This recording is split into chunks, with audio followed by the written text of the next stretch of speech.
Today's podcast is presented by Podgo. Podgo is the easiest way for you to monetize your podcast, providing podcasters with a flat rate for ad space so you always know how much you get when you include an ad from Podgo. We recently joined as members, and you can join too.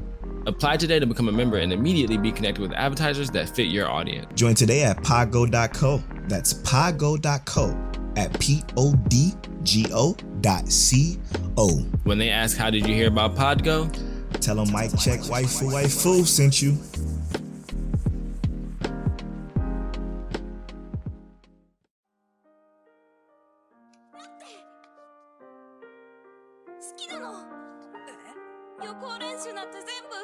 You're now tuned into MicCheckWaifuWaifu.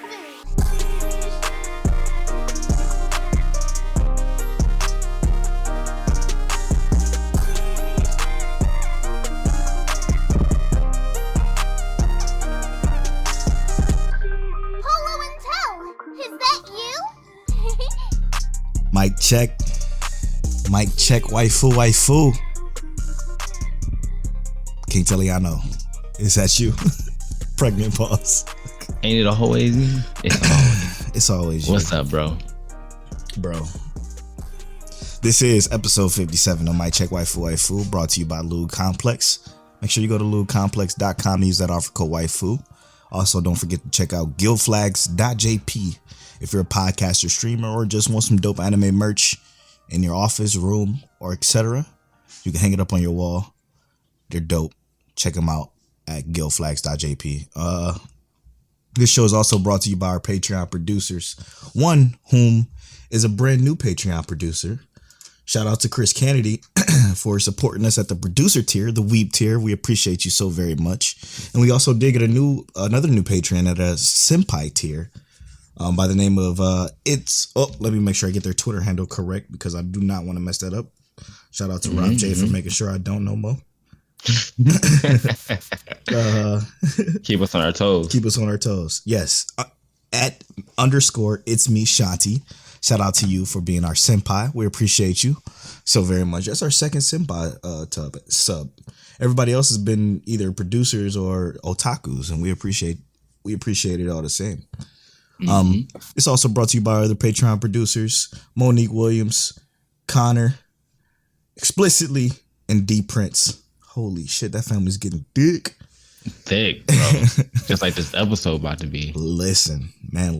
It's so much to talk about this episode. I got to make sure I get all the pleasantries out of the way first and fast because we got a lot to talk about.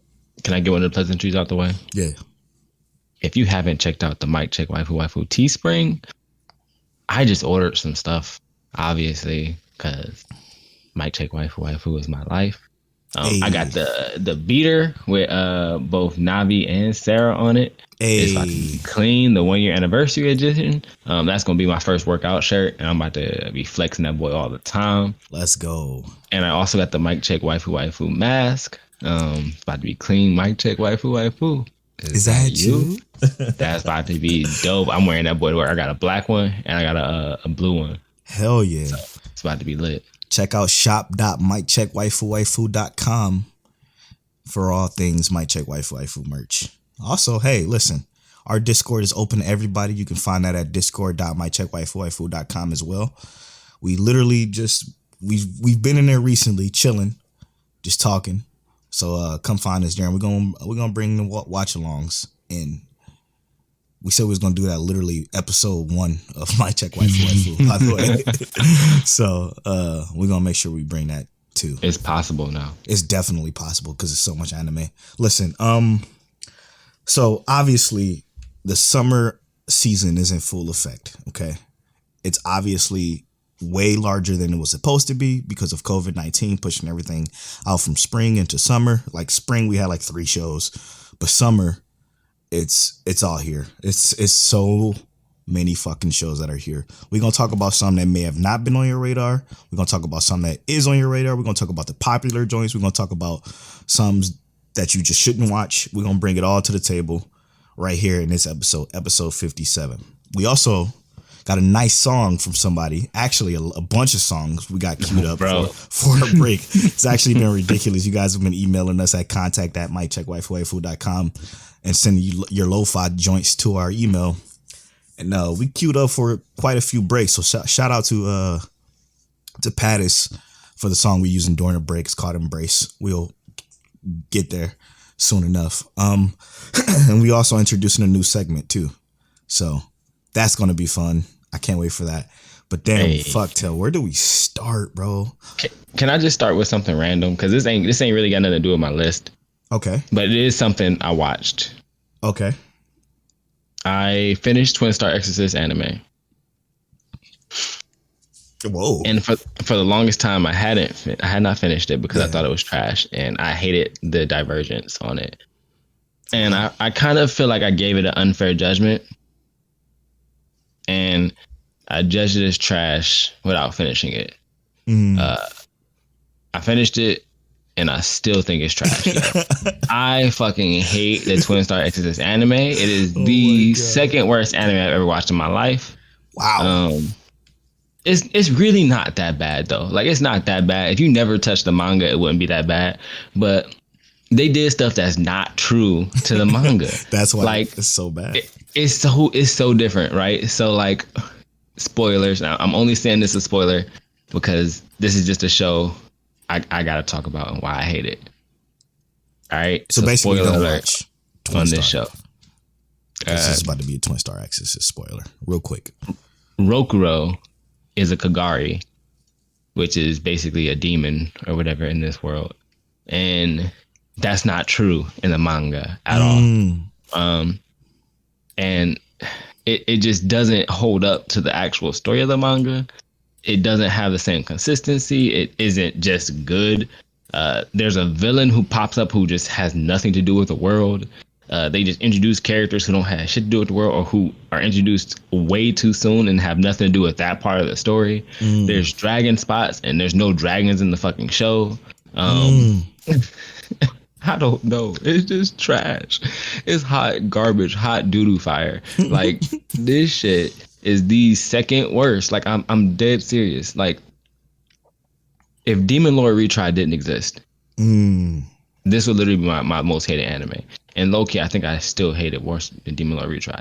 I mean, not because it's worse than Demon Lord Retry, just because of what it did to the series I love so much. Yeah. Yeah, for those of you that don't know, Tell loves Twin Stars. The manga, he hates the show. He's always hated the show, but loves the show is what got me into the manga. Yeah, yeah. But then I started reading the manga and I started watching the show and I saw like, this is the creator's story and then this is some shit that people put together. And I give a solid 3.5 out of 10. Ooh. That's not an official MicCheckWaifuWaifu rating. I'm just saying 3.5 is like the highest I can get that show. That's awful. Even though I love the characters. I love the characters, just not in the anime. Understandable. There's one thing I did want to talk about before we get into the list of shit that we got here. Yeah. This is a conversation I feel like needs to be had. This has to do with Twitter and the anime community as a whole. Okay. I'm gonna tell you right now. You're right. You're already right. You're right. Whatever you about to say, you're right. Why does anime Twitter or the anime community as a whole have to force everything to be a versus? Like, don't get me wrong, okay? In specific situations, I enjoy a good versus. That's why I'll pay attention to the homies at Worst Gen. They do Run My Fades. They're awesome. We do some Facebook polls on our Facebook group. They're cool too. But every time I post a show on our Twitter, it's always somebody else coming in saying, but this is better though.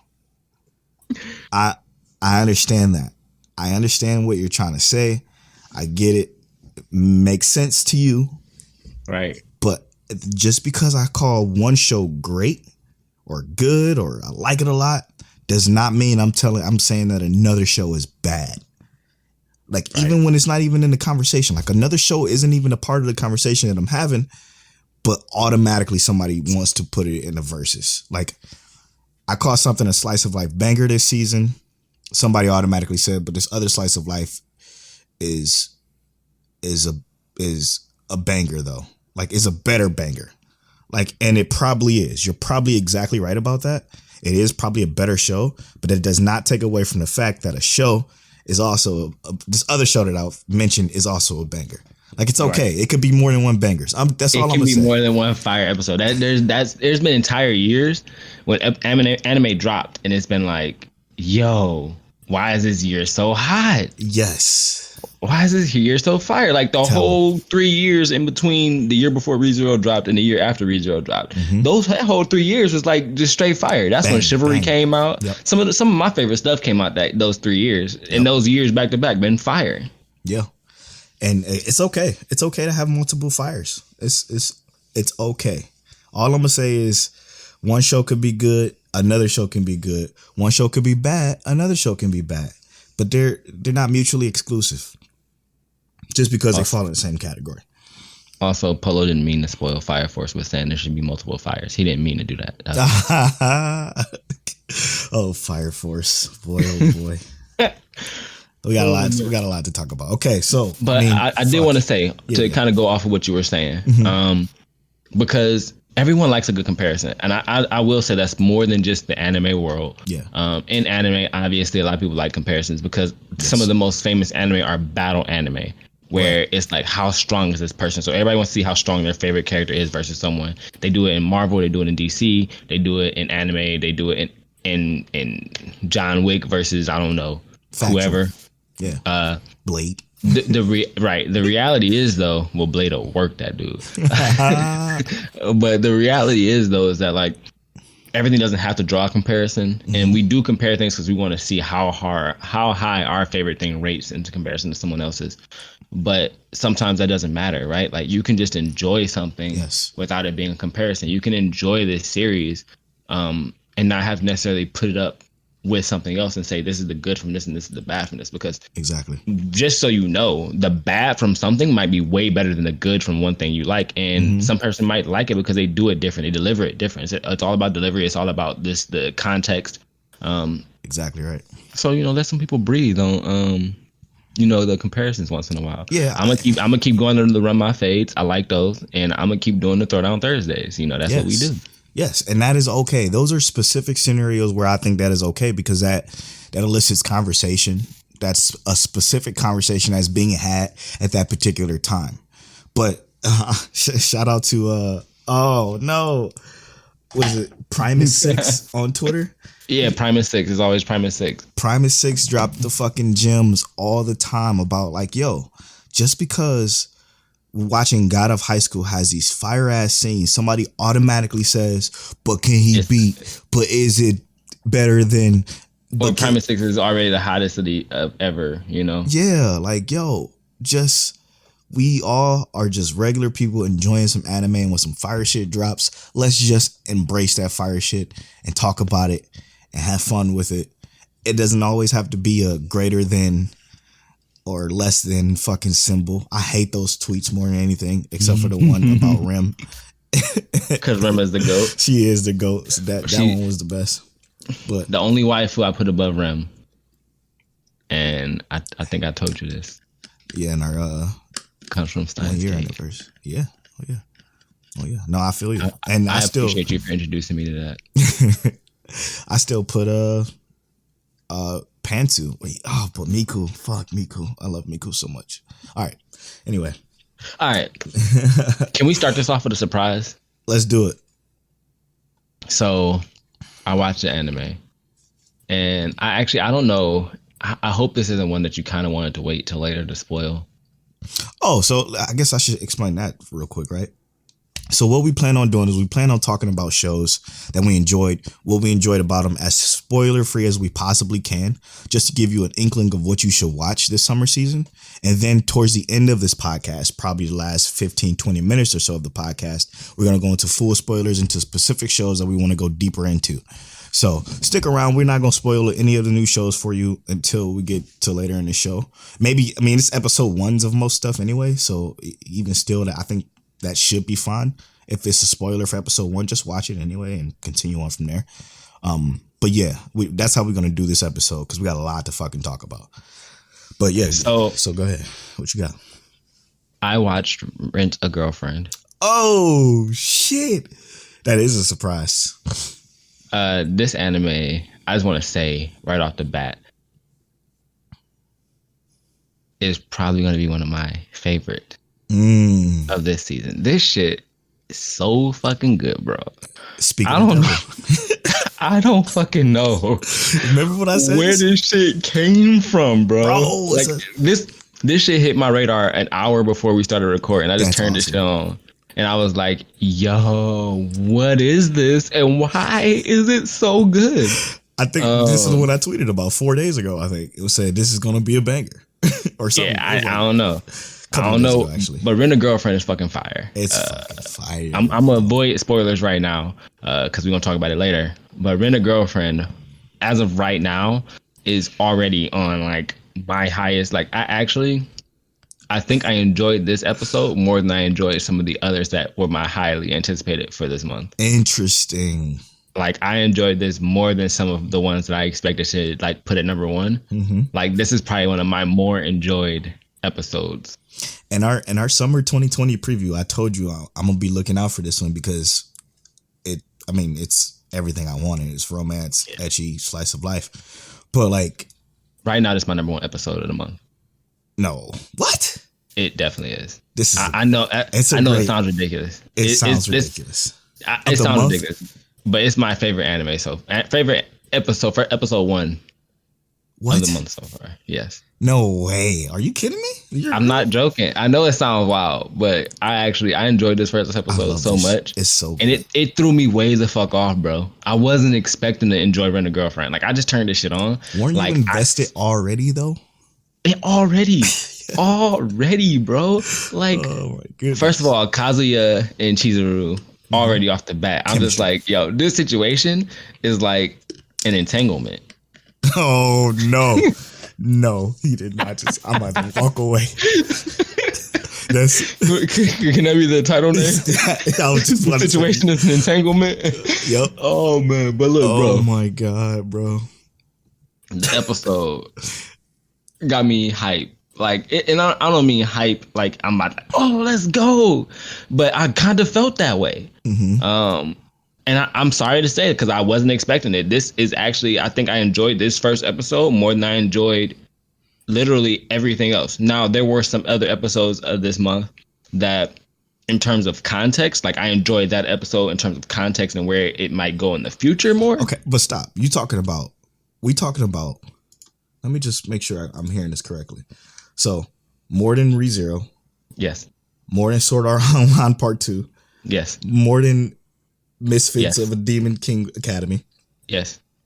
More than Fire Force Season. Oh, what I did. Yeah. Yes. Fire Force Season 2 was this month. Yep. You're fucking crazy. Yep. Yes. Wow. Yep. Interesting. Now, to be fair, I think I'm right there with you, but I think I enjoyed the Sword Art episode a little bit more. And I don't disagree with that because, like I said, I don't want to go into too much spoilers, but the ReZero episode and the Sword Art episode, I enjoyed those more for the entirety of the context, right? Like, so for the entirety of the series so far, I definitely enjoyed those series way more. But this show, I think it was more of the surprise that I enjoyed it. That I was like, yo, what the fuck is this? Like, more than God of High School? More than God of High School. Like, God of High School, I was expecting to like it, you know? Like, and I think that's one of the things that blows me back is the fact that I had no expectations for this. I went to this, was like, okay, this is going to be some bullshit. But I honestly enjoyed it. Like, I enjoyed the animation, even though there were some goofy moments in it, you know, like where the animation was just like stupid, but they did that intentionally, right? Like, even those moments where like they were stupid animated moments, like they never let things like slide, right? Like the moments where like Dr. Stone did. There was some right. Like I also finished season 1 of My Teen Romantic Comedy Snafu, right? One of the things I didn't like about that is that they used a lot of like still shots of just like drawn pictures and just set them there, right? this series, they had moments where there was like, or this first episode had moments where there was like drawn pictures, but they would still have the character like sliding in that picture, just like some motion to not make it seem like everything was just stagnant. Right. And I enjoyed it. It was like goofy, and I just enjoyed the series in general. Like so far in that first episode, like shit blew me back. I was surprised. It was this show that had me fucking just captivated from moment one. Yeah. Bogus. We're gonna talk about that later and spoil this, but the premise is there's a job out there where you can actually rent a girlfriend, hence the title, where you can pay a certain amount of money to borrow a girlfriend for a day, take her to your family to impress people, make a ex jealous, whatever the case may be. You have the possibility of doing that, and it's just think about the possibilities that could be with a show like this. And boy, when I tell you it's worth every fucking minute of it. It's worth every minute of it. Now, this is the one I called the banger, and then somebody said, my Team Romantic Comedy Snafu Climax. We already know that's fire. We already know that's heat. It's the last season of a great show, of a great series. So that stands on its own. Yeah. But this is definitely going to be the banger of the summer, I feel personally. Now, sadly, I didn't start Climax yet. Oh, I didn't start Climax either. You finished season 2 already? I finished season 1. Okay, yeah, you still got season 2. I didn't touch season 2 yet. I'm gonna finish season 2, obviously, like basically right after this is done. But I blew through season 1. I feel like. What's your thoughts? Season 1 is not my favorite. Like I feel like the seasons didn't start until episode 7 when they introduced. Hold on, where is that? Hold on, don't judge me yet. Hold on, I'm almost there. I'm judging you already because of what you just said. Hey, it is what it is. I don't think season 1 started until episode 7 when they introduced Yukino's like situation. Okay. And as soon as they introduced that, I was like, now I'm drawn in. Welcome to the world of slice of life, though. Yeah, it's episode 1 through 6 was like introducing the characters, right? So good. Man. Here are the characters, and I mean, I enjoy that, the little tennis battles and introducing Yoshiteru. Yoshiteru is like one of my favorite characters so far. But and the way he handles situations too, our main character. Yeah, he's like the fallback. Like, hey, we need to figure something out. Call Yoshiteru. But the dynamic between Hachiman, Yukino, and Yui, that shit. That's where the show thrived, right? Mm-hmm. That was where the show was like, it's no longer just average and I don't really want to watch this anymore, to like, yo, this shit is like dope. If they had started with like episode 7, it would have been almost as good as Rent a Girlfriend. You're wrong. I could be wrong. I'll take that. Because the way the show is built off of character. Mm-hmm. And is again, it's a slice of life. So it takes that time to lead up to the character who you then know in episode 7, who you then know through 7 through 13, and then it carries on to season 2. But I feel like we didn't really know Yukino until once episode 7 happened, we started to know Yukino after episode 8 is when they started giving her information. Like I specifically I know it's intentionally done, and I'm not saying that's a bad thing. I'm just saying that for me, like as a person who doesn't generally watch slice of life, right? Mm-hmm. Like that wasn't my favorite approach. Yeah. Like somebody who's watched slice of life would be used to. I mean, there's so many stories that carry out like this. Like exactly, and I'm not saying that's bad, right? Like because Clannad didn't have me drawn in until. It takes a while, and I always say that. But once it had me drawn in, I was in Clannad like. You get it. See, again, once you get past that part, once you get past a part of slice of life to where they're building their world, they're building their characters, they're building their situations, then it becomes the shows you know and love from there on forward. It becomes the Clannad. I think you're absolutely right about the way it did it, because I think it's done with slice of life that are series. You know what I'm saying? That are multiple seasons. Yeah. That's why I think it's like that. Like, I enjoyed the ending of this. I enjoyed everything from episode 7 up. Like, I feel like that shit was fire, bro. Like, after hit episode 7, I was like drawn in. Like, it was like, yo, this is my show. But it wasn't until then I felt drawn in. Like, yes, I understand the characters, I understand the dynamics, I understand who is the character who has like the dynamic leadership roles. I understand that Hachiman is like, I feel like Hachiman is us. Like, I feel like he is us.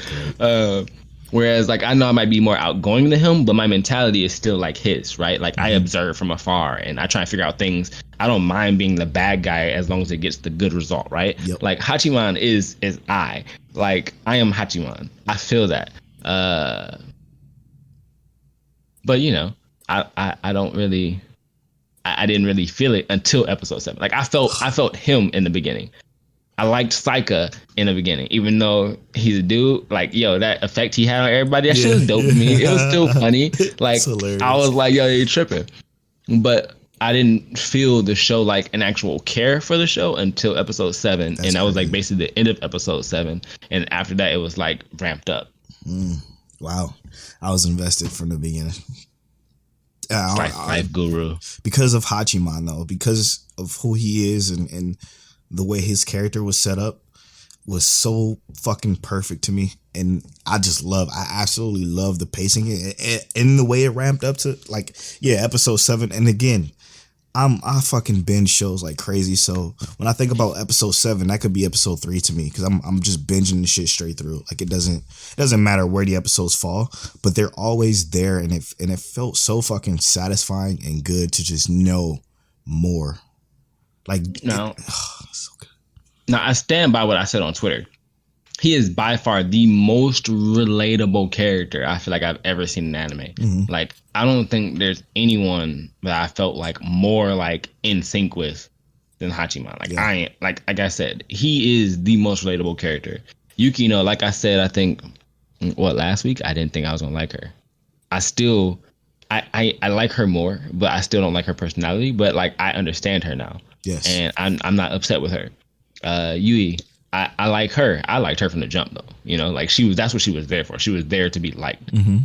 And now I feel like in season 2, in season 2, the biggest issue I have is that haven't watched it yet, but in season 2, I feel like the dynamic that I'm going to have with the issue I'm going to have with the dynamic is that like at some point he's going to have to choose between the two, right? And then it's going to be like, did he get Yukino or did he get Yui? Did he go with the I'm kind of mean, but I'm actually super caring on the low? You just don't know that yet. You have no fucking idea what you about to go through. He about to go with Saika, ain't he? You just have no idea. Because to be fair, I don't have a fucking idea. And I watched it. It's that ambiguous. It's so you just gotta watch it. I mean, since we're on that note, we might as well go to the shit we talked about last week and continue that forward. I finished Hajime no Ippo season 1, all 75 episodes. Mm-hmm. I started season 2 and I'm up to episode 2. 26 of that joint. Bro, the subs aren't good. I told you. I don't like the subs of Hajime no Ippo, bro. The subs of Hajime no Ippo, they're not the best at all. No, the dubs, they sound annoying, right? Yeah, yeah. They're obnoxious. Oh my God, they're so obnoxious. I looked it up too. I'm like, I cannot be the only one that think. I know it seems like I'm mostly a dub guy. I'm an either or guy, whichever sounds better to my ears kind of guy. That's the kind of guy I am. I could do both subs. I could do both dubs. But for Hajime no Ippo, these subs were fucking like when I switched to season 2 because season 2 isn't dubbed and it's not going to be dubbed, sadly, because they went bankrupt. I'm listening to them like, what the fuck? There would have been no way I could have listened to this for 75 episodes. That shit was awful. Yeah. Awful. I'm like, whoa, what is going on? It kind of rattled my head because it was during the Miata fight against the Australian OPF champion. Mm-hmm. Crazy fight, by the way. This I don't know if I like the new art style. I don't know if I like the way it's animated. It's more stiff than season 1 was too, which is weird. Like, why did they go backwards? I don't know. I think it's because they kind of started to upgrade on the quality, but that also included like I guess like probably some CGI, which is going to include like it felt a lot of stuff felt stiff though. But I mean, other than that, I still enjoyed the fucking season 1. Hajime no Ippo was so good. it pissed me off the way they dragged on the last fight though. It pissed me off. Yeah, it gave you that Dragon Ball feeling, right? Yes, bro. Yes, and it gave me the Dragon Ball feeling in the most obscene way because of the way it ended or it was structured. Like situations that were 3 minutes in episode 71, by the way. So what was that last fight? Was it against the Sendo? Rocky? Yeah. Yep. Yeah. So when he came out, episode 71, this is specific spoilers for Hajime no Ippo. The shit came out in like 99, 2000. You should have watched it. You should have watched it. When he came out in episode 71 and did the dipsy roll, and he fucking knocked him down the first 14 seconds of the fight. Dog, when I say I stood up out of my chair, bro. I stood up out of my chair like, let's fucking go. You know what made Hajime no Ippo so fucking good, right? Even better than it is, because it's great. It's a great anime, and I cannot discount that. I understand why it's in your top 10. Flat out. I get it. It's great. It's great sports anime. What would have made it even better, though, is if at episode 1, when he knocked Sendo out, that was the end of it. If he just knocked him out and he won, that shit would have been so crazy. And it kind of went through like, this kind of went slice of life, but then he like challenged somebody. And I don't know. I just had a whole nother story planned out in my head from that moment. If he would have won, that would have been a dopest shit ever. Yeah, cause what I think at that point he was like practicing the Dempsey roll, but never really like mastered it. Yep, and he didn't even know what the fuck it was. Yeah. Bah! Yeah, that. And he knocked him fucking flat on his ass with that one punch. I'm like, yes, that should have been it. That would have been even better. But the fight ended up turning out to be okay. It was, like I said, it was super dragged out. I don't like Sendo. How did you feel about like the people around him though? Like his correlation to the kids and stuff like that? I didn't like that either. None of it? Mm-mm. Damn, I actually really enjoyed that. Like it didn't make me sad, but it made me feel like it was related to like, you know, growing up in like almost like the ghetto. You grow up in the hood and you finally get to like have a chance to make something of yourself. Like I had a friend I used to box with named Marco who used to box, and he was like going Golden Gloves and everybody had like their hopes and stuff on him. That's different though. But it was kind of like that idea in my mind. I guess I was like romanticizing it. But it was kind of like how I thought about like, damn, you know. Like, I see. Okay, Google. Hey, Google. Okay, Google. Stop that, please. Thank you. Yo, what was that? I have no idea. But it made me think of like, you know, romanticizing like that idea. I get it. He just, something about him just pissed me off. I wanted to punch his ass in the face too. He was cocky. I think that's what it was. Maybe I did like his look though. He was, so Miyata's like the Sasuke, but Sendo's not like Sasuke at all. He's more of the like, I guess he's closer to Rock Lee, but not as like nice. I just think he was, I don't know. I don't know. He wasn't. Yeah, exactly. That's exactly right. He just wasn't real with me. Even when they did his little backstory, at one point I'm like, you know what? Okay, I fast forwarded. I'm like, I don't care anymore about. You liked the black dude more. Yes, I loved him. And what'd you think about Flicker Jabs? You didn't like him that much either. No, I didn't like him, but he was silly. He was a good situation. Great situation. His story was pretty dope too. Trying to fight to help his, you know, because it's all he knew how to do. It's all he could do. I enjoyed the romance and the little bit of romance we did get. I enjoyed that quite a bit. Who else? What else? I love Takamura, of course, because he's a monster. What a fucking beast! Oh man. Takamura is something entirely different. He is that like you see him in the show and you know it's gonna be like epic.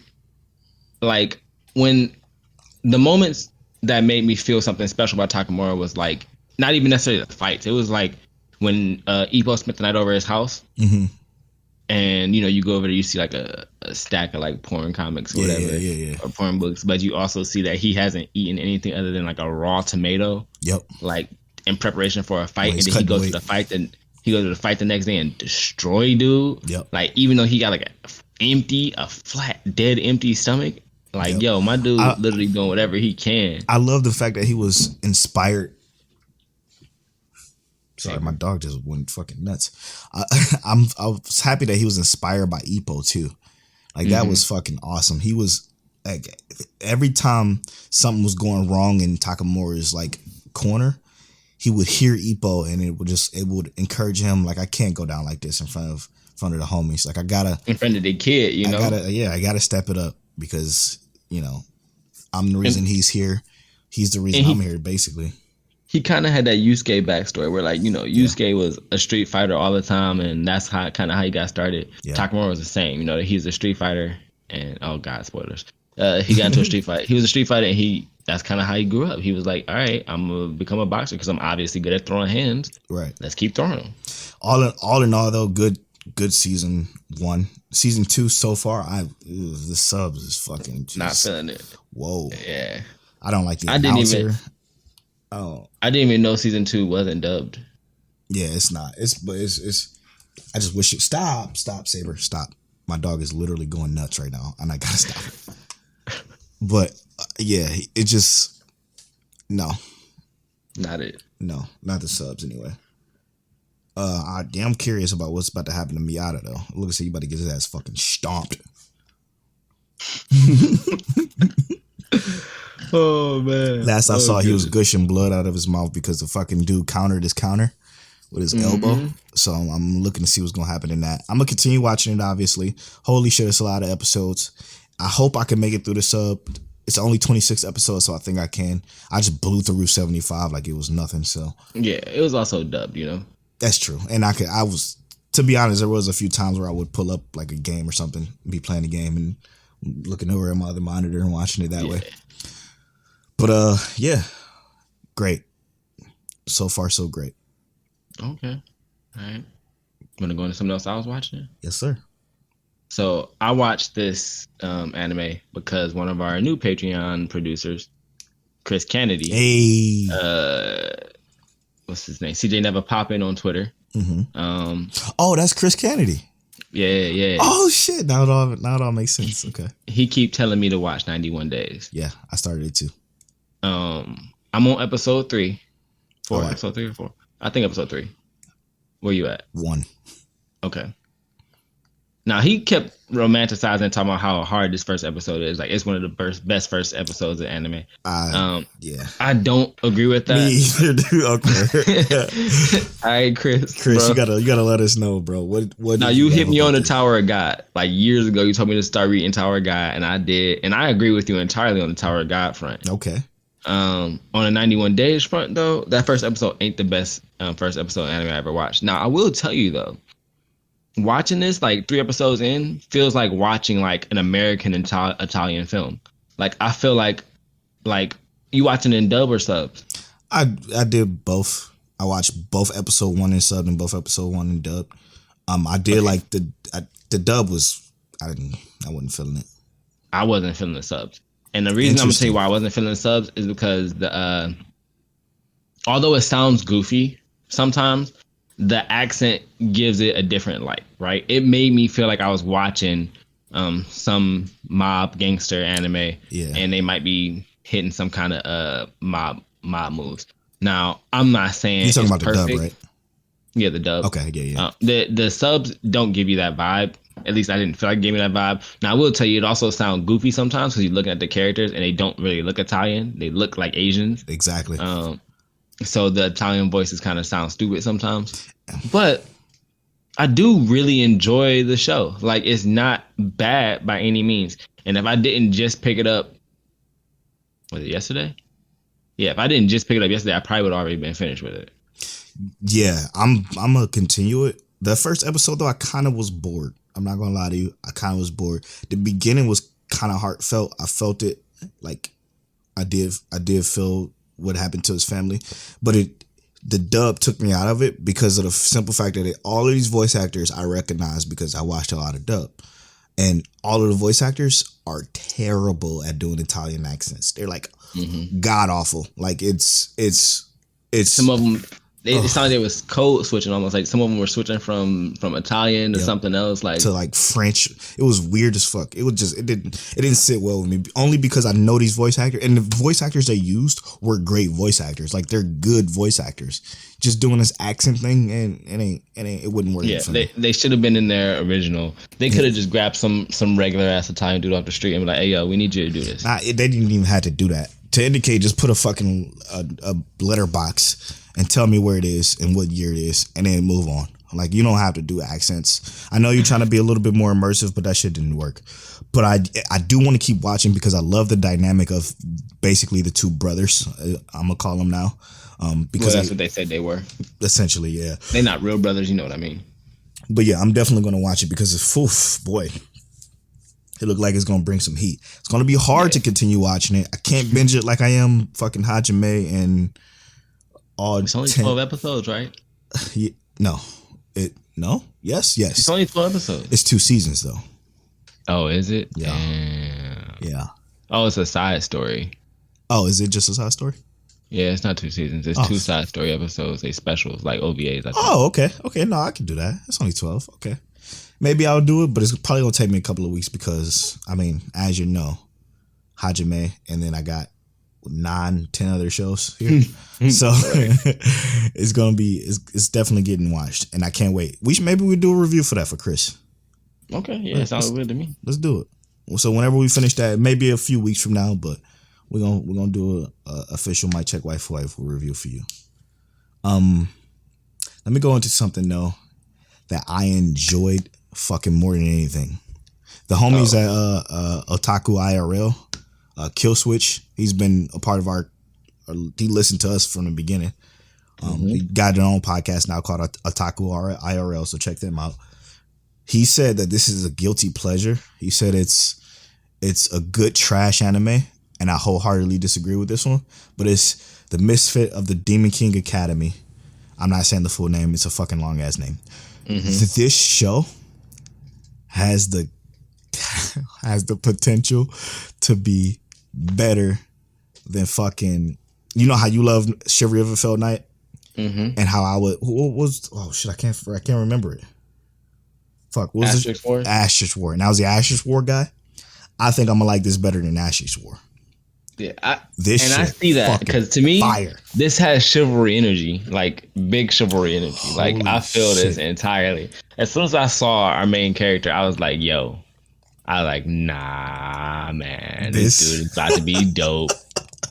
I'm loving it. I'm loving it, bro. It's fucking incredible. He's like I think, dude. For one, this sub is fantastic. Everybody in it killed it, and oh my god, the show is so good. It's beautiful, well animated. It's super well animated. I know. It's animated by what? Silverlink? It seemed like this would be something that would be on a lower budget side of things, like Chivalry of a Fell Knight was. Chivalry of a Fell Knight didn't have a big budget, and that's known. But the show is still fucking fantastic for what it is. This though is animated gorgeously. The story is crazy. Did you see episode 2? You watched both episodes, right? Yeah, I watched both episodes. Oh, I mean, God. so Silverlink, they animated some of the Fate series, not all of it, but some of it. And I mean, I animated the ones within. They animated some good stuff. And the ones within was well animated too. Okay, that makes sense. That makes a lot of sense. Actually, Khalid, which is the slice of life Fate series, and then I mean, it's some really good stuff that they animated. Okay, so I'm not that surprised then because it's beautiful. They animated both furry. I don't want to get hurt. So oh shit, that's another good one. Okay, man, listen, dude. All right, I'm gonna give the premise of episode 1. Episode 1 basically gives us a story of this academy. Gives us a story of these two students coming to this academy as new students. They start this academy. This academy is supposed to be this place where magic users gather of different ilk. For example, nobles, demon folk, etc. They gather into this academy and they learn how to use magic and they become essentially warriors. But the story is, the backstory in episode 1 basically tells of the demon king who created this school. They go into that in episode 2, don't they? Yeah, that's episode 2 that they go into that. But basically, you found out at the end of episode 1 that the demon king is reincarnated, and he's back to come to the school. That's essentially season 1, but the main character fucking has to prove himself versus a bully, basically, and literally kills him. Like what, 10 times? 10 times or something like that, and then brings him back to life. That's how fucking powerful this main character is. This is one of those OP main characters that I've never seen done so well. It was enjoyable. Oh my god, so enjoyable. Like only Overlord has done the OP. No, reincarnated as a slime did too. Well, and here's why I'm gonna agree with you on that. And here's why I think it was so enjoyable as an OP character, because it was an excessive use of force. Yes. But it wasn't like out of abuse, right? Mm-hmm. Like if he was just out here casting baby goat spells like they did in Overlord nonstop, Overlord only did that a couple of times. They didn't like just do overwhelming spells and just show like how strong they were just to demonize and destroy everything. He did, I'm gonna kill you. I'm gonna bring you back to life. I'm gonna kill you. Bring me back to life. And he's so confident, bro. His confidence is exhilarating, man. It's amazing. Oh my god, that's what I think I love about it the most is the main character's confidence and the way he carries himself with women in his show, as well as just other people around him. Like it's fucking phenomenal. It's great. Dog, episode 2 is fucking fire, man. Everything I watched so far. Like, so to me, this has like, and this is probably one of my second or third favorite episodes that I watched today, because I picked this up literally today. I was surprised at how good this was as well, because I thought Polo was just talking about some bullshit. Nope. He's like, hey, yo, watch this. I was like, nah. I don't do that. I ain't really want to watch this. But, yo, I picked this up, and I was surprised, bro. Yeah. And, I mean, I know you're not going to put me on no BS, right? No. It's not going to be bad if you tell me to watch it. I just wasn't expecting it to be like this off the bat, bro. You know, like dude was going hard off the bat, and it was just enjoyable. Like the whole idea that, you know, your reincarnated demon king is going hard like this, bro, and it is nice because it's almost like he has to reassert himself in this world. Yes. Oh, so it's fantastic. I'm enjoying this one as well, and I'm loving the background story too. Like people are worshiping the wrong person who established this entire school. And he's like, okay, so I mean, I guess I have to prove myself to prove that I'm the real deal. Mm-hmm. Man, it's fire. And then the two sisters. Oh, that dynamic. So I did want to say this really quick, since we're talking about the sisters. Crystal said, because I shared a picture of episode 2 of that kiss between him and one of the sisters. Mm-hmm. Not gonna say which sister, but Crystal said she doesn't deserve him. Plus, her sister stated she likes him and said deceitful. And, yeah, right. And I said something back, and she said, "I get it. I'm really enjoying this one so far, but I definitely need pigtails to back off." I agree with her, but it's gonna happen. Hey, he gonna get with the other sister anyway. I think that's just the dynamic of the show. I don't know if you've seen the preview for the next episode, but it said, "Oh, but you know what? Oh shit! Implications just. I just changed my mind mid sentence. Oh shit! The implications was it said." The sisters, I'm not going to say her name, obviously, but it said the sister Real Intentions was the title of the next episode, or True Intentions or something like that. Okay. So, but then I just thought about it, like, what if the True Intentions mean something good, like marriage or some shit? So, fuck. Okay. Well, trying to have a baby of the baby. Yeah, trying to have that baby. I'm just kidding. Oh, shit. I just thought about that. That just blew me back. Anyway, this is a great show so far. To be honest, man, this is, for me, it goes a tie between Rent a Girlfriend and this for me. Mm-hmm. As far as number one. I would agree with that. Taking it out of context of ReZero and Fire Force and stuff like that. And then close second would be God of High School, which we can go into next. Yeah. And then like you said, the context of ReZero and Fire Force are perfect for where they are. They stand in a league of their own to me, for obvious reasons. But let's go to God of High School. What did you think about episode 1? So again, the way we record our podcast, we record on Sundays. It goes live Tuesday mornings. So by the time you hear this podcast, episode 2 would have already aired. God of High School episode 1 was great. It was fire. It was fantastic. I'm not as big on the animation as everybody else is. Again, it doesn't have anything to do with the actual fights. The actual fights seem great, but everything around that seems to be sacrificed. If you understand what I'm saying. Like when he was riding a bike, that shit looked just weird and like awkwardly drawn. Go ahead. I was gonna say the only thing I really liked about the bike was when they were in the city. I feel like when he was going more like when they were on the car scene kind of. Yes. But when they were going to like the park and stuff, more or less, I agree that like some of the things kind of looked more grainy, or not necessarily grainy, but not fully fleshed out. Yeah, and it's a lot of that, and I understand why they make those sacrifices because it's Studio Mappa. Studio Mappa has a lot of other shit that they're working on. I'm shocked that they're even doing this one, to be honest. Right. But the character design I love the characters already. Again, just some of the animation to me just doesn't look good until they start fighting, which I'm A-okay with. Like, save your resources for that. And that totally makes sense in this particular case because those fights, incredible. So far, they didn't really say much in episode 1. Yeah, it was more or less like a introduction, but even still. Introduction to what seems like the 3 main characters, maybe 4 main characters, because that dude in the actual tournament who popped up. Yep. But to me, it seems more or less like there's 3 main characters, and then like they're gonna be the focus. Yeah, and they kind of said that this is a tournament to find out who's going to be the God of High School, obviously, which is just the premise that you can read about just looking at the fucking title of the show. You get a wish for obviously winning the tournament, and that wish could be power or anything like that. Now, I do find it extremely weird that they want to give this to a high school student. I know.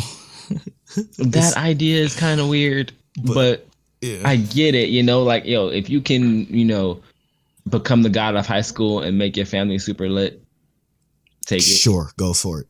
Right. I don't think this is going to be I don't think it's going to be big as far as story goes. I don't think this is going to be a Tower of God situation as far as story goes, but I do think action is going to kill it. I hope it proves us wrong. Me too.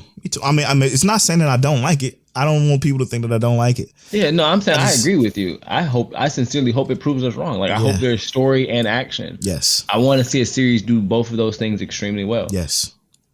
Because, like, my favorite series, Chivalry of a Failed Knight, while it is an action series, I feel like at some points it did story better than action. Mm-hmm.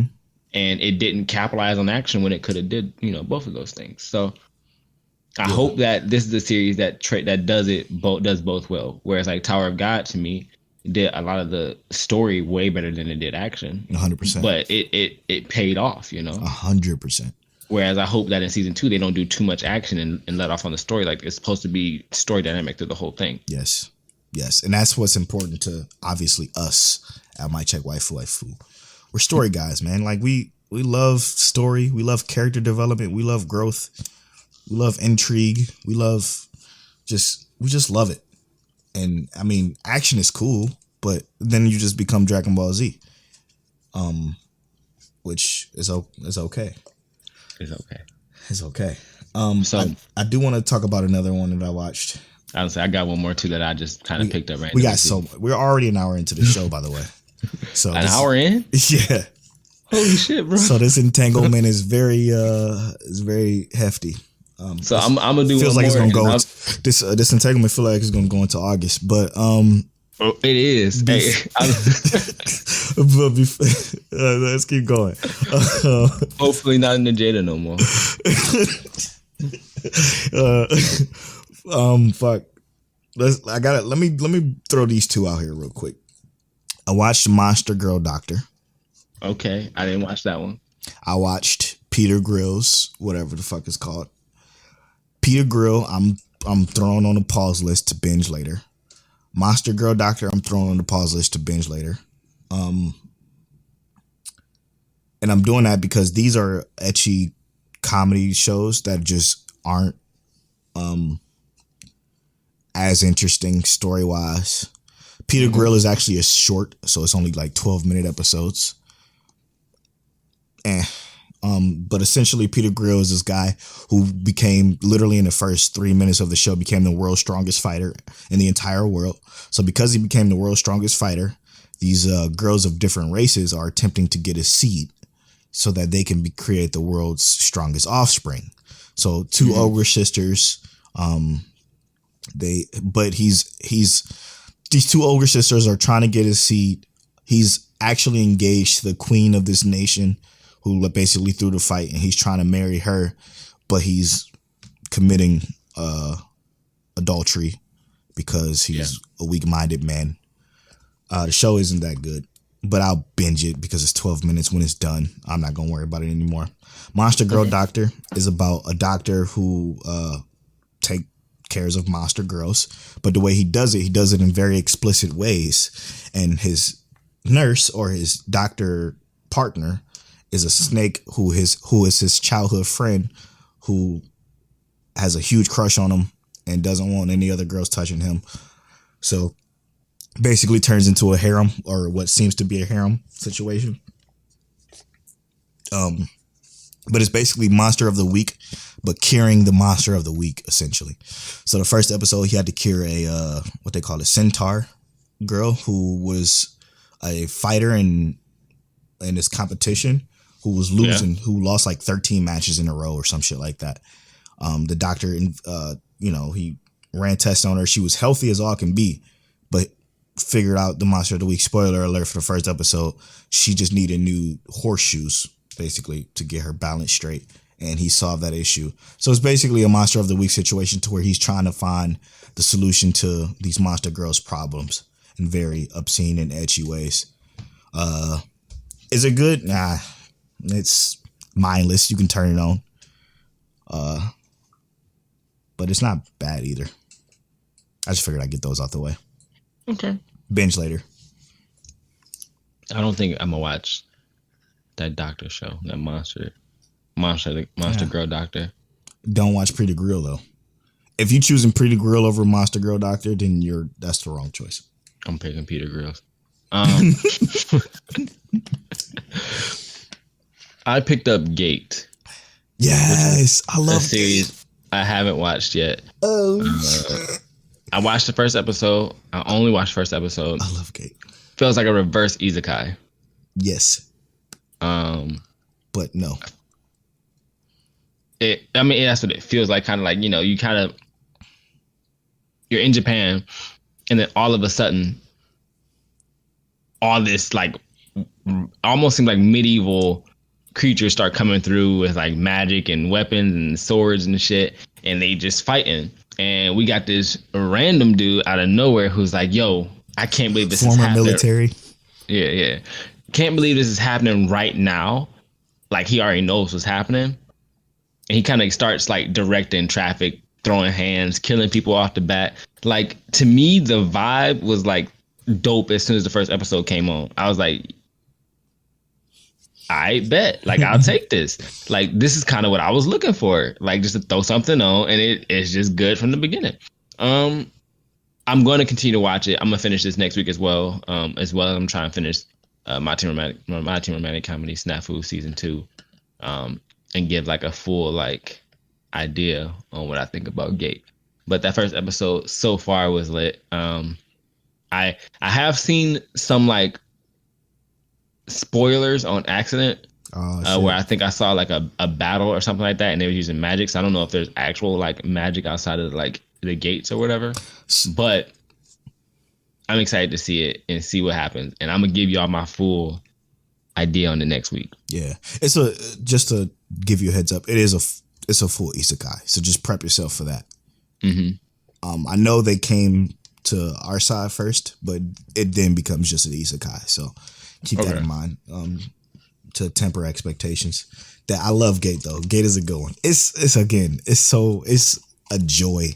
It's not a great show by any means, by story realm or fucking just whatever. It's just enjoyable to watch, you know? It's like one of those situations. That's beautiful. Sounds amazing.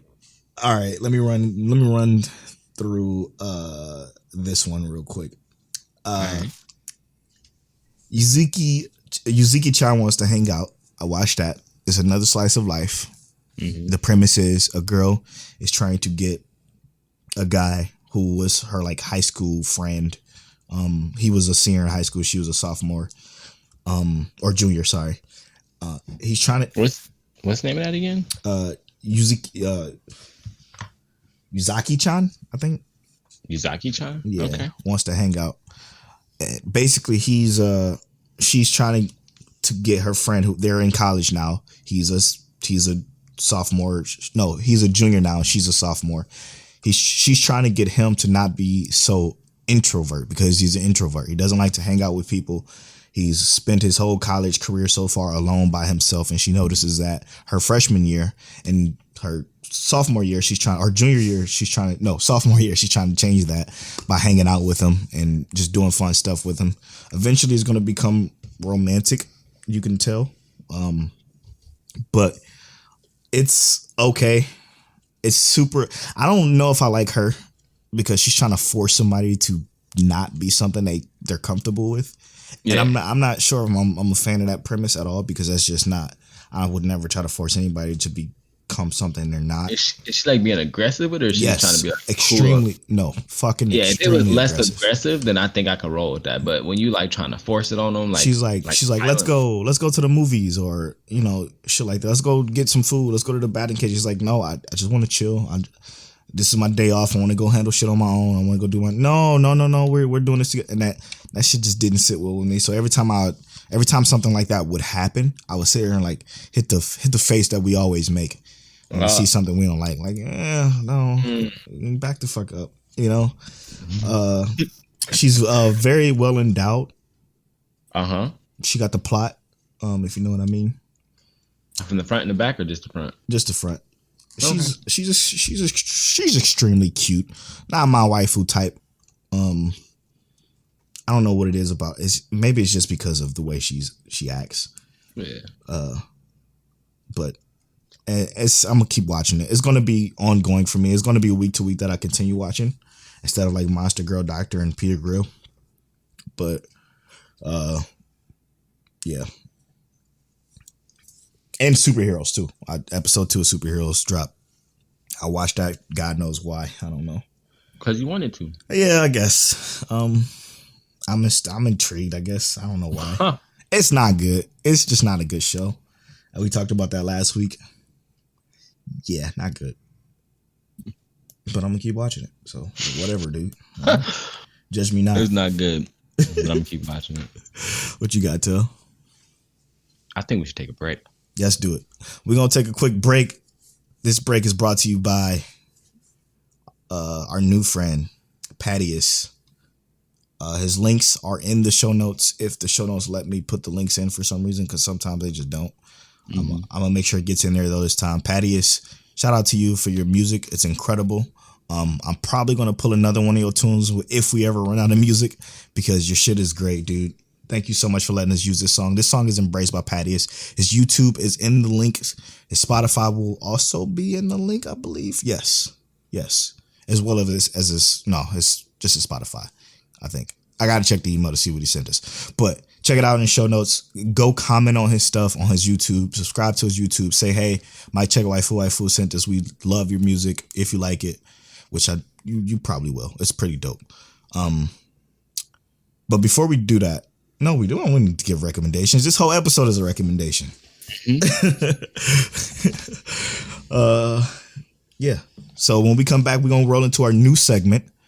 Right into the new segment. We're going to continue on with these other shows that we watch as well. So, Jesus Christ, this is an hour in already and we're taking a break. But we hope you enjoy it. Anyway, we'll be right back.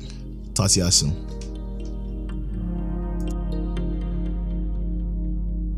The idea that there are no wrong feelings is an immensely threatening idea to people who are afraid to feel in any way. this is one of the peculiar problems of our culture, that we are terrified of our people because they take off on their own. And we think that if we give them any scope, and if we don't immediately beat them down, they will lead us into all kinds of chaotic, destructive action. It's so funny that we, in our Western culture today, say that kind of thing. We who do more chaotic and reckless kind of action than anybody ever did. But if, for a change, we would allow ourselves look upon their coming and going as something as beautiful and as natural and necessary as changes in the weather, going night and day,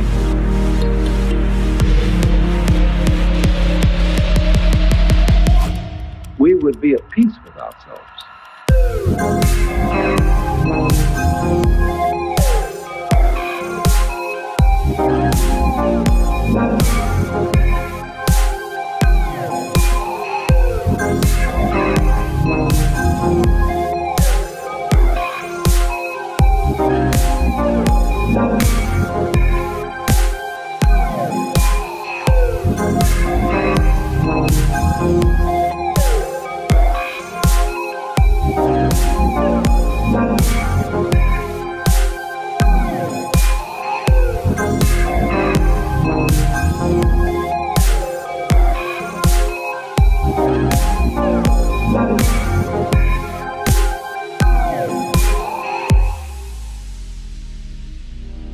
For you see, when a person comes to himself, he comes to be one with his own feeling.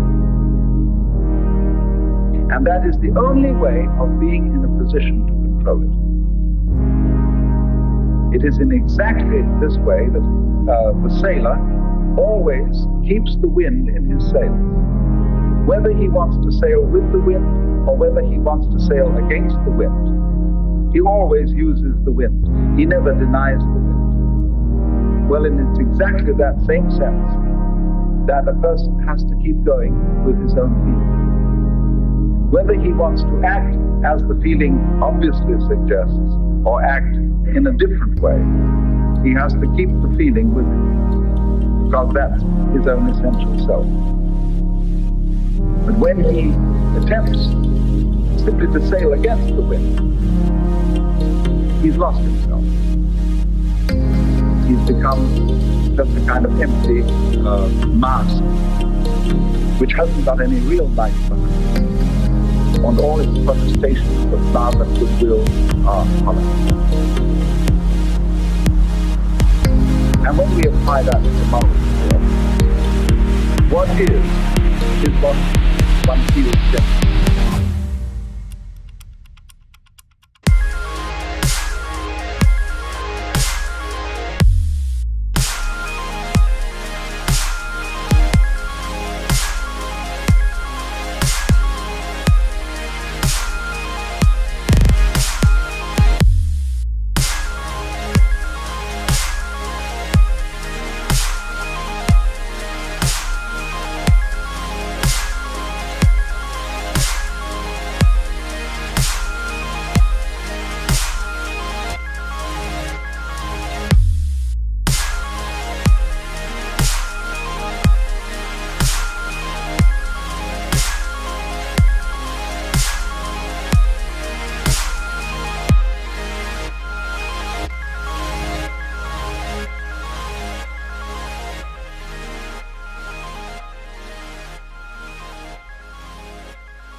And welcome back to MicCheckWaifuWaifu.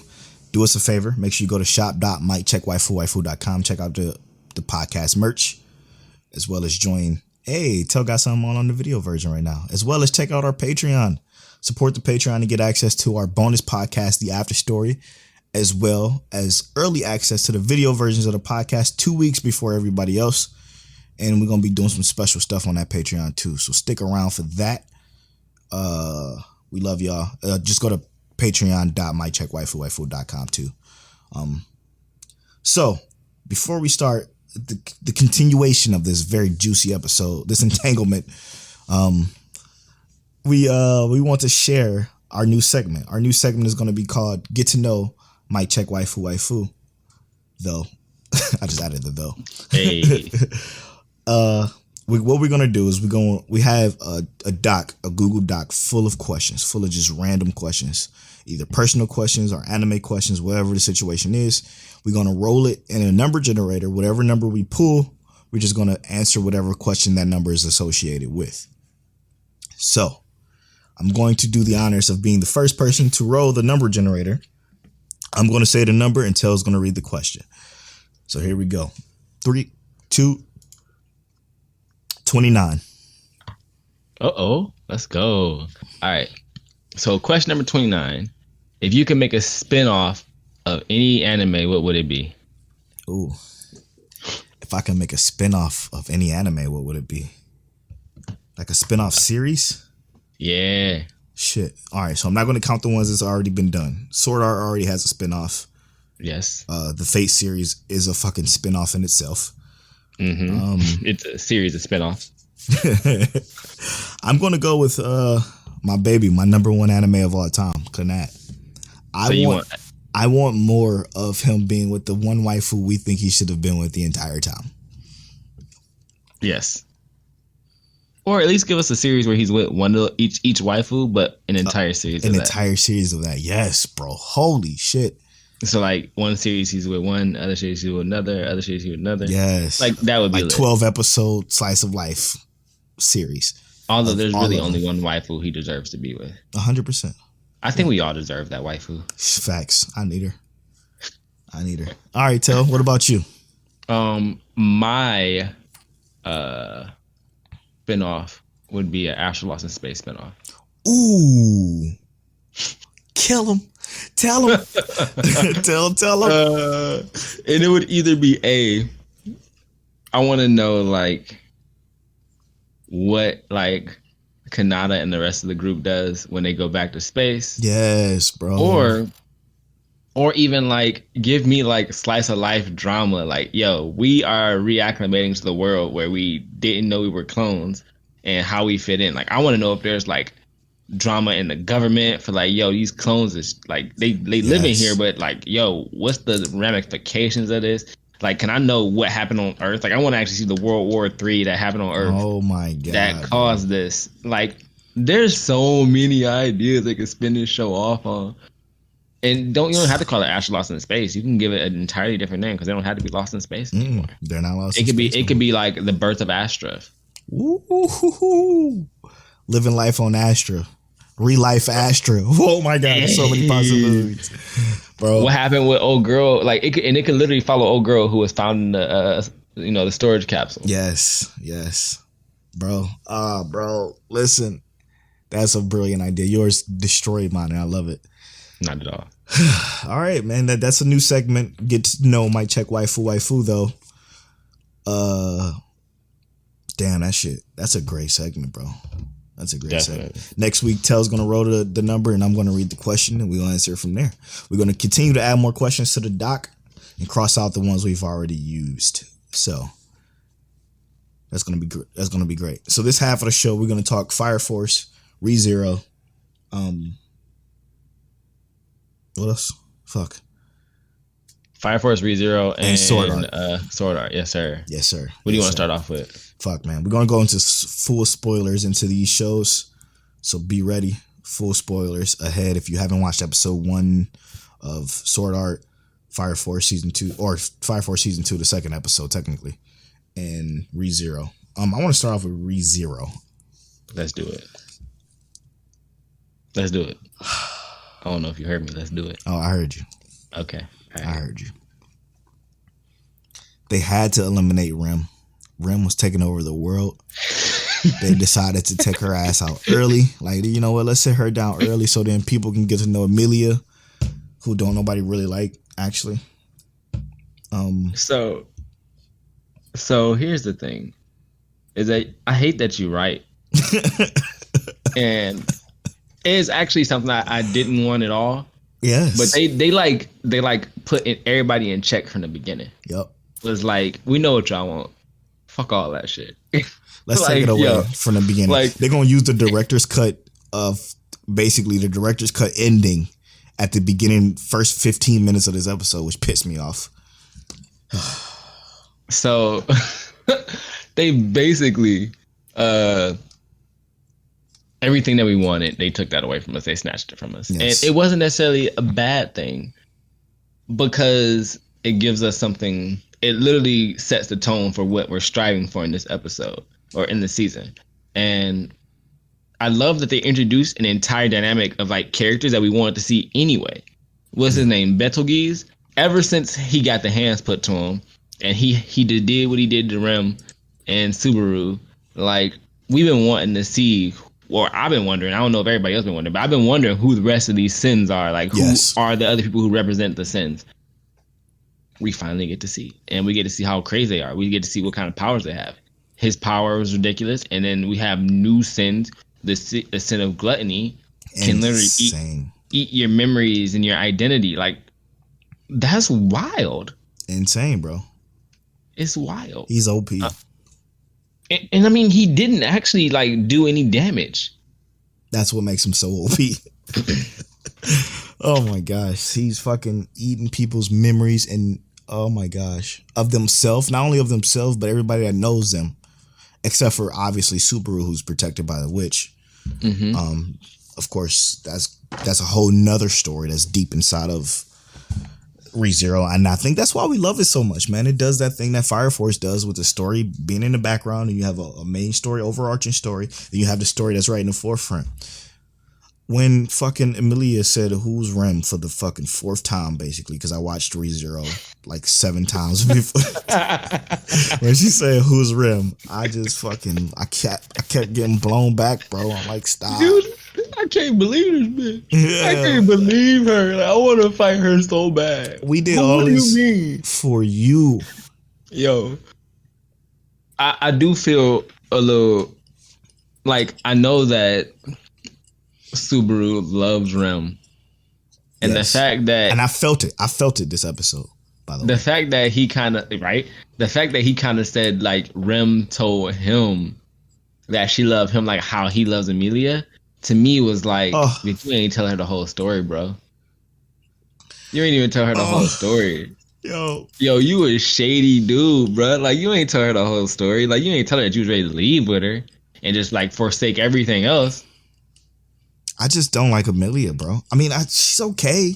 It's not that she's a bad character, right? She's not a bad character. She's a great girl, but she's not deserving a Subaru like Rem is deserving a Subaru. Yeah. And I don't dislike Emilia. That's the thing. It's like the reason Emilia seems unqualified for Subaru is because of all the shit Subaru's been through.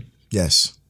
With Rem specifically, like, yo, they set Rem up for like goals. Like, Rem is waifu for life, bro. Did you see the flashbacks? Yeah. Okay, so the flashbacks, I didn't like. It was obviously when her shit was getting erased. Mm-hmm. I didn't know that there was a series of them together. Did you know that? Is there a whole separate like? I think it's like a movie or something. They said after I looked it up. We gotta watch that. I'm gonna watch it. I'm about to watch that. If you find it, let me know, because wherever I can find it, I need to see that too. I'm looking at it on AniList right now, and it says there's a source, a prequel, a sequel, alternative. I think it's the alternative. I think it's that. Yeah. Yes. We in there. Right. I got to. I need to see that, because they show him with a future baby with Rem. Rem had long hair. I'm like, yo, what is this? I need to see this. One thing I also wonder, right? Rem and Ram, if I'm not mistaken, they were once like technically one demon who was split up, right? No. Or they demon twins. They were just demon twins, yeah. And they just share the power of like a demon. Yep. They share both forms separated. Yeah. So my question is like, how strong are demons supposed to be in this world where they just get mauled by a dude? And like, because we know that they're not weak, right? Right. We know that they're not pushovers. Yet the problem is she's half of a demon, so she's not as strong. Obviously, yeah, I get that. But like, how strong is she? Because she clearly can handle majority of things that come her way. Kind of. Because you got to remember, she struggled through almost everything that she's fought. Like everything she fought, she struggled with. Those dogs, Solo. She was getting her ass mauled. Solo, yeah. Like she was getting her ass beat by Beetlejuice. Like whatever she fought. That's the name, Beetlejuice. Whatever she fought, she got her ass stomped. So it's she came out on top in the end, but with the help of Subaru, which is why she's so attached to Subaru, because that's her hero. You know what I'm saying? Yeah. So, which also leads me to see like Subaru once again, he's gonna step it up. Like the only power he really got is to come back. But it's like he gonna put it to use. How can you not like Subaru? What reasons why do people in the community don't like Subaru? Who don't like Subaru? I see it, man. I see it. You lying. I'm not, bro. I love Subaru. I am Ray Charles to that. Straight up, bro. I am Stevie Wonder to that. Facts. Because I don't know how. I don't see it. It doesn't make sense. It literally don't make sense. Subaru is, again, one of the great main characters of a show because of the simple fact that look at what the shit this man's been through. If you don't think he has issues, if you don't think he has any, like a slight form of schizophrenia or PTSD or whatever the situation He's is. definitely got PTSD. 100% got PTSD. But like, he came into this world with so much hope. Listen, man, hope and just like excitement and enthusiasm. He dogged those three dudes in that first episode. The first time he like came back was like, yo, first time he came in, he's like, yo, let me give y'all these hands because I'm the hero of this world. Yep. He started dogging him and then realized he really ain't that strong. Yep. I think he's a great character. I don't know. I saw it. I just wanted to mention it. I don't know how you can't like him. I don't know how you can't like this fucking series. There's a lot of people that don't like it. Yeah, nah, they tripping. Shout out to Isaiah. We love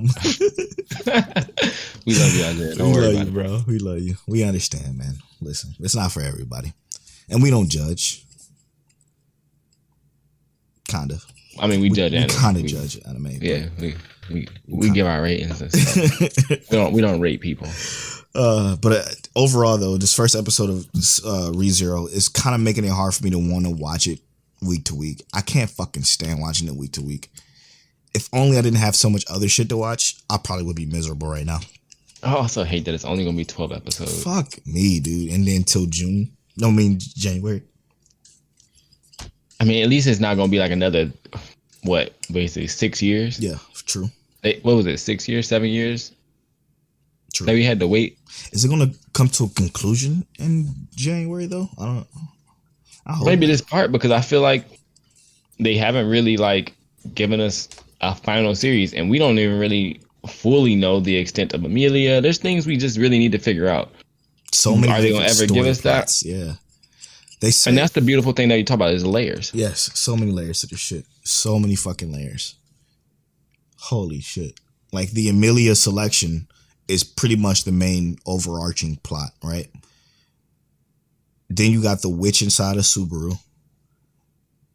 And then you got, oh my gosh, the witch inside of Subaru.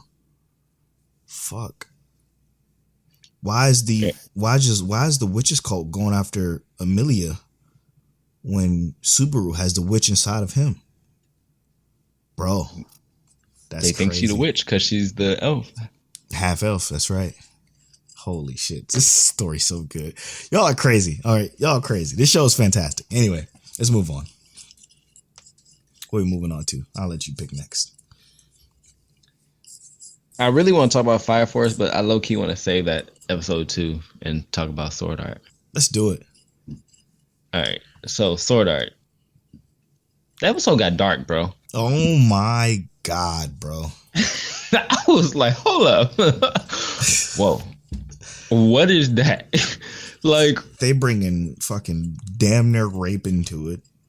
I mean, and the thing is that like the way it was done, I think it was intentionally to make it uneasy to show you how far they would push it, right? Yes. Because they gave us a similar scenario before in Sword Art Online Alicization, but it wasn't like this, right? No. Like before, in my opinion, it was actually worse because it was a guy doing it, and and he was like trying to assert his dominance, and it felt like real life. Yeah. This, even though it was like still rape, it didn't feel like real life because girl had like tentacle hands and stuff like that. It didn't feel like real life, but it was still made you uneasy. It was amplified, like implicated, but it wasn't executed. Like it was her essentially removing the life source of Lifa. But my God, bro, Sword Art is so fucking good. When Sinon came in and see Kirito, I'm like, oh, my heart, bro. I'm a fan of season 2. I don't give a fuck what anybody say. I like season 2. I like Sinon. I love all of that shit. I love it all. And that whole character dynamic, when she saw him like that, it fucking blew me back, bro. It blew me back. I'm like, yeah, I'm fucking. How she said, everyone, she's like, you may not have your spirit right now, but there are some people who know your spirit well. Yep. That shit hit home. It was like, you're fucking. He don't have to. He's not there right now. His spirit is erased from that body at the moment. But there's some people who know him so well that he can never not be there. And that actually might be the source or the thing what's going to happen. His dullified fucking response to his gasp when he saw her, like that, all of that shit just hit perfectly. So is that going to be our prediction? All his friends going to come back and they're going to kind of implant his memories into them and he'll come back? Probably. I don't even care if it's that cliche. I know. I feel that. I don't care. But because look at this fucking world building, bro. Did you see the fight that was just happening between Vecna and fucking our boy? Yo, first of all, my boy came up. The sword that cuts time was like, hold up, vroom, pulled up, cut time, jumped down, vroom, was like, all right, so look, I know you the god of darkness, but let me show you this real quick. Ran on the air around him, jumped at him, sliced at him. Dude, Vector, first of all, was like, hold up, vroom, disappeared. Ultra instinct on that boy. Yo, the fact that the sound quality was almost Fire Force tier quality blew me back too. I was thinking the same. I'm like, damn, the same thing. Those guttural growls and fucking just. Now, what I want to say is that Sword Art Online Alicization, before they got to War of the Underworld and stuff like that, the sound design was good, but they overdid it, right? Like too much of the like where Fire Force used it intentionally for certain points. Yes, Sword Art was doing it like it was a spectacle. Like it wasn't bad, it just was too much, right? Whereas right now, it seems like they're using it adequately, intentionally, and precisely. There's no like, it's not overdone. There's still times where it is though. But then again, think about it. It's in the context of a video game. So they try to keep it to where we do not forget about the fact that this entire time they're inside of a virtual reality. Okay, so they have to implicate that somehow, because in fucking World of the Underworlds is part 2 or part 1 too. They show blood, bro. Blood is everywhere this time, like opposed to, you know, just people getting slashed and you seeing their internal game code. So they still gotta amplify those sound effects a little bit just to keep us grounded in the virtual reality.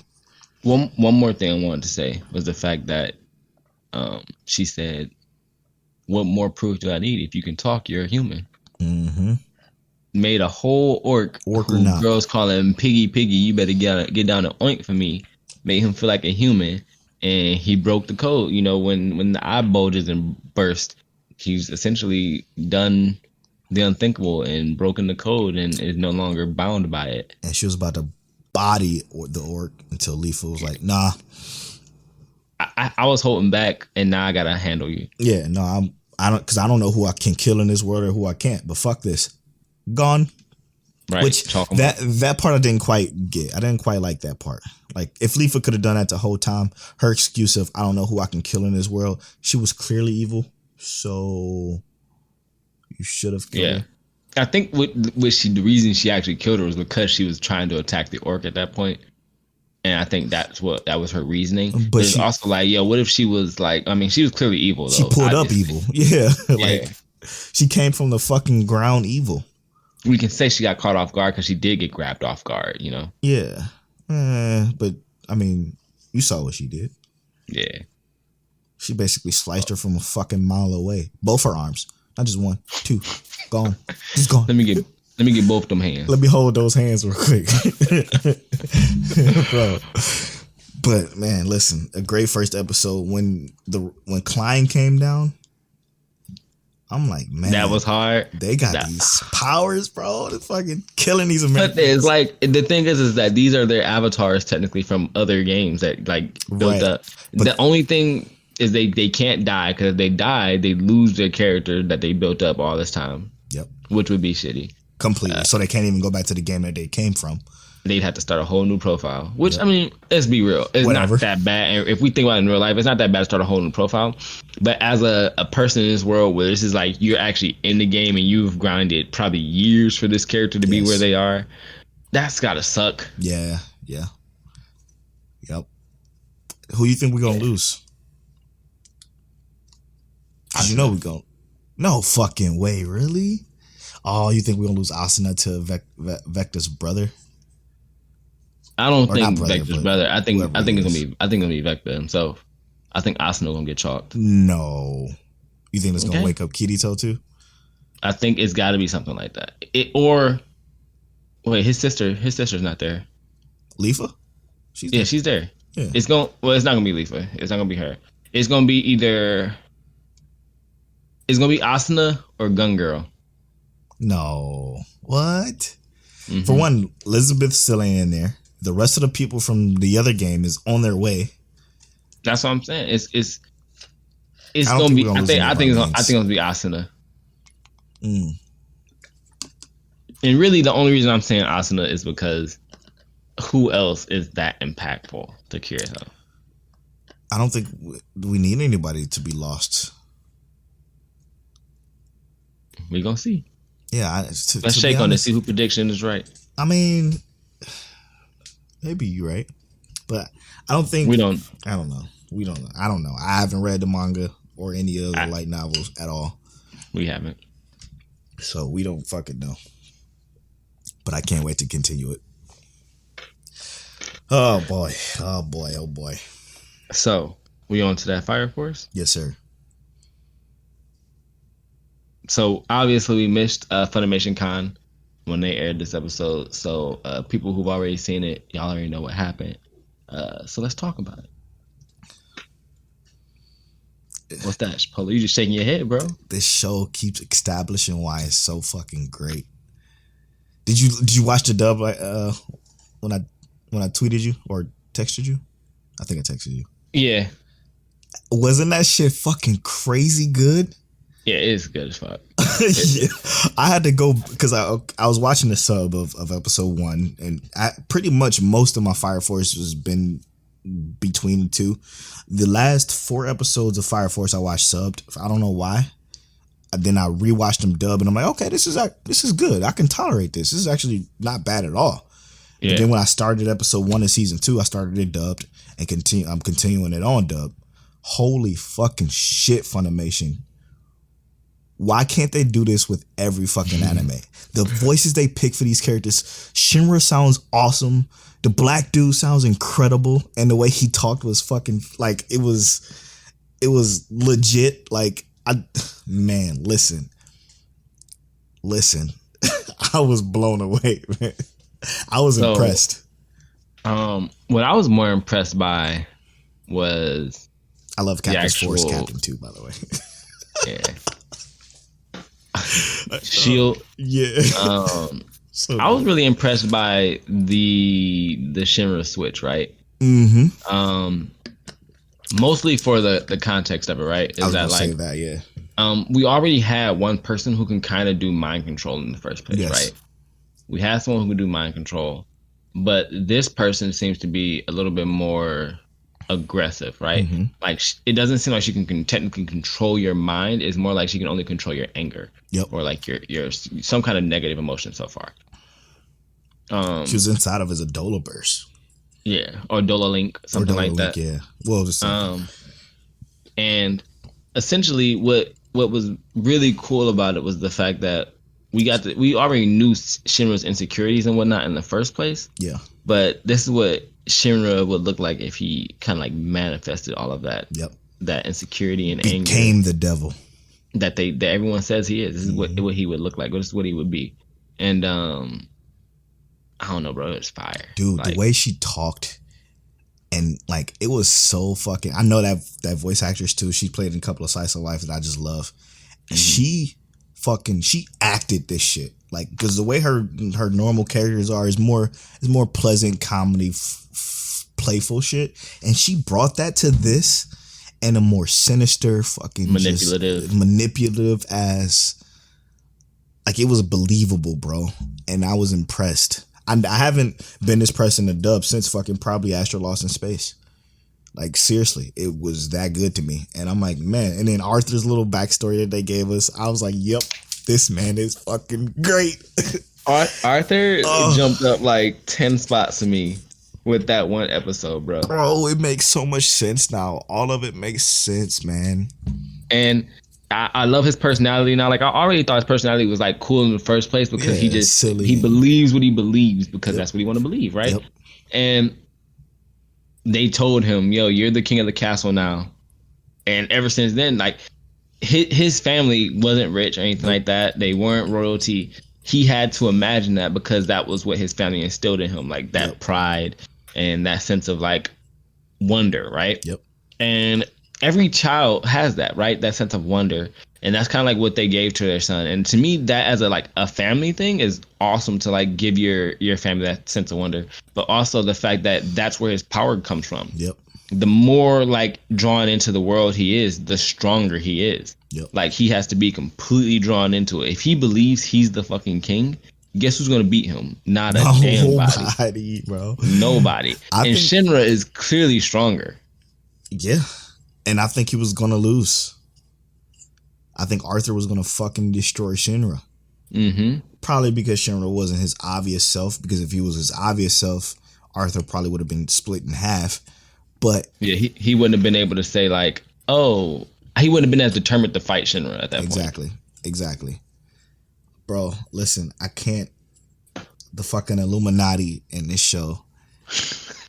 Dude, they're so then, oh my god, the implications that the small. Well, this wasn't really small. This was kind of a big implications that there's somebody else who's awakening Yadola burst, and it's like, who's going to get to him first? His squad. Yep. There's so much to think about, and I think because they didn't necessarily say, is it going to be Joker? They said, is it going to be the Fire Force or the White Clad? And it left out the fact that Joker's still there. So it feels like they leaving us like, ooh, who's going to do it? And the next episode is going to be Joker and his squad pop. I'm like, oh yeah, y'all forgot about us? We forgot about Joker. Bro, you cannot forget it. That's what I'm fucking saying. Joker was implemented, episode 3, 4 of season 1 or something like that? And this motherfucker he was been gone. Because now they got the mole, which is the professor, obviously, inside Company 8, who worked with Joker closely, who's now about to find another person within the Dolaverse because they were looking for Shinra at first. But then the White Clad came out of nowhere and kind of disrupted that for Joker. Bro, it's so much to this show that it's another entanglement.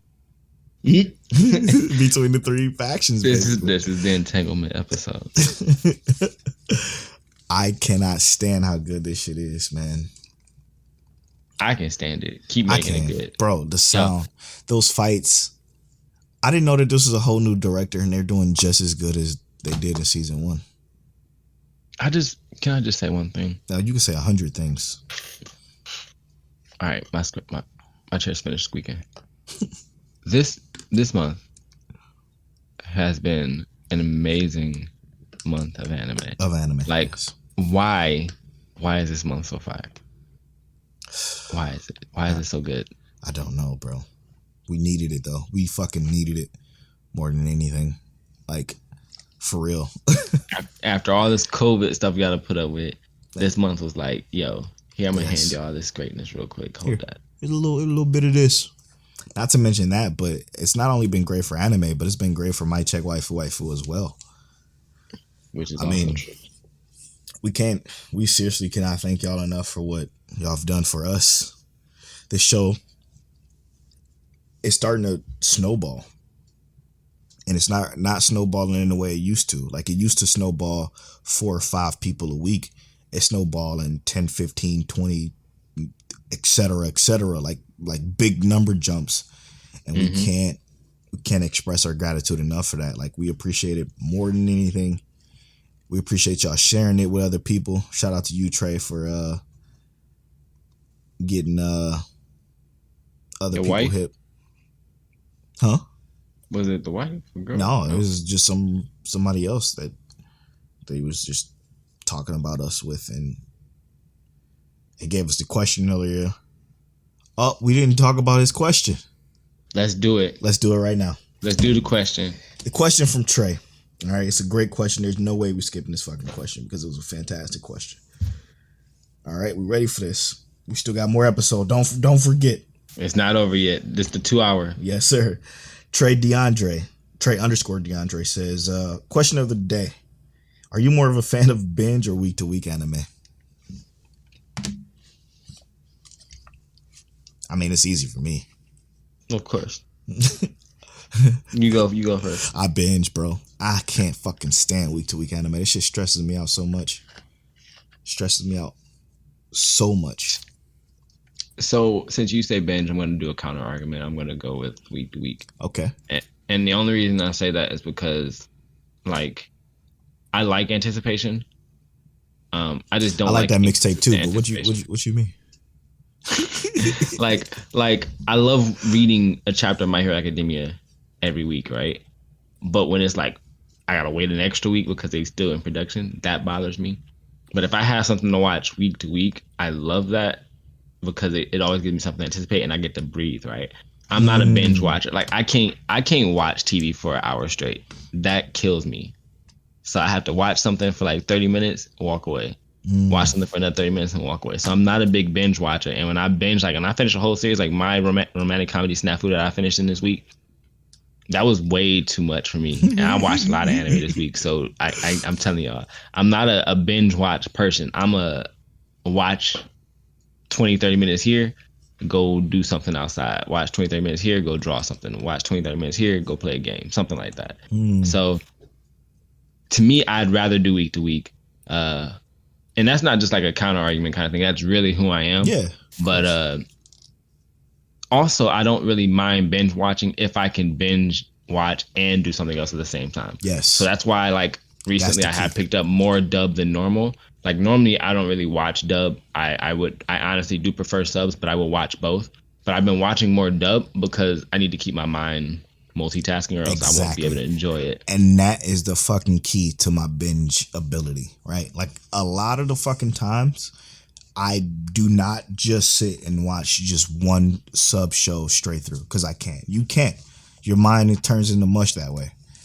The reason why I can binge as much as I do is because most of the time I have to make sure it's dubbed and then I plot out a specific block of time to where I know, okay, so if I watch 4 episodes of this, it's going to take me literally 45 minutes to watch 2 episodes, maybe, because intro, outro, next episode, depending on the show, of course. You gotta realize, is it like 6 taps or 3 taps? Yeah, exactly. Exactly. So, I mean, with that, like it just depends on the situation because I can literally go through, go eat, go do something else, come back, do it again. You know what I'm saying? And rinse and repeat. But I have to plan it out. Like it has to be my day. Because if not, I'm going to just play a game or something. Because I can game for hours. I don't give a fuck. I can game for 10 hours in a day. Like that's easy. But watching the show. I know the one show I regret binge watching and I will never forget is Scum's Wish. I nearly died. Scum's Wish was too much. Is it really? Come on, what? It was too fucking much, bro. You keep telling me to watch this, and I just don't watch it. It was an emotional fucking just wreck. You hate everybody in the show, but then you love everybody in the show, but then you hate everybody in the show. I hate everybody in that show. But you love them. But I like them. You know, I hate them, but I like them. That's one show I don't recommend binging because it's fucking heavy. It's just too heavy. Fucking scums. Anyway. Great question, right. Trey, man. Sorry we got to it so late. I hope you listened to the episode all the way through. It's only an hour and 35 minutes, 36 minutes. That's not bad. So it's not bad at all. You going to do a recap this week? Yeah, I got it. Oh, shit. Excuse me. All right. So, this awesome entanglement of an episode. Almost till August. Trey's question, which was binge versus weekly. Binge versus weekly. What would you prefer? Let us know on Twitter or Facebook or Instagram because I'm trying to get that popping. We talked about Fire Force and all of its Adola linking beauty. Sword Art Online and its dark, twisted fantasy moments. It is a game, but they letting us know it's a video game. ReZero and them chalking Rem out early because they wanted to let us know Emilia is number one, but she not. She not. It's Rem. And then we had added our new segment, Get to Know MCWW, Mic Check Waifu Waifu. If y'all have questions that y'all think we should add to the list, send us those too. We can add some to the list. But we got some nice questions added on there. And we had our break with Padius. Great song, bro. It was super chill. Yes. It was awesome. Polo watched Uzaki-chan Wants to Hang Out. Yeah, I'm not watching that. I'm sorry. I also picked up Gate. He told me it's a great isekai, even though I thought it was a reverse isekai. Peter Grills and Monster Girl Doctor. I'm about to pick up Monster Girl Doctor because that sounds amazing. No, you mean Peter Grill. We both watched The God of High School. Misfit of Demon King Academy. Why is that so good? It's so good. Why is that so good? It's so That's good. Crazy. We both picked up 91 Days. Polo 1 episode in. I'm 3 episodes in. I'm gonna finish that and this next week because after this week I'm on vacation for a week, so I'm really gonna have some time to watch some stuff. Let's go. Polo finished season 1 of Hajime no Ippo and got to episode 1 of season 2. No, episode 2 of season 2, right? Mm-hmm. He liked that banger. You know, he liked that show. He liked that show, except for season 2 got them weird subs. You know how that goes. I finished my teen romantic comedy Snafu. I enjoyed it, honestly. Just up until episode 7 was when it got good. Is when it started. Rent a Girlfriend was straight fire, bro. Oh my god, straight fire. I don't even understand. If you're not watching it, watch it. I'm not a slice of life dude, but yo, that's it. That's it right there. And then we also talked about how Twitter compares everything. People in general, just stop comparing everything. You ain't got to compare firefighters to police officers. We know firefighters don't kill people. Oh shit! But Twitter comparisons, you ain't got to do it. Just let people live. Yo, I just blow back. And then Twin Star Exorcist anime, don't watch it. Oh my god. It's almost as bad as Demon Lord Retry. You know. Oh shit, man. Damn. That threw me off. That threw me for several loops. Wait a minute. Hey yo, it was on the spot. I didn't know what to say. I'm at Polo Bornfly on all social media. I'm at King Teliano on all social media. You can follow our social medias at MicCheckWaifu on Twitter and at MicCheckWaifuWaifu on Instagram. And as always, Mic Check.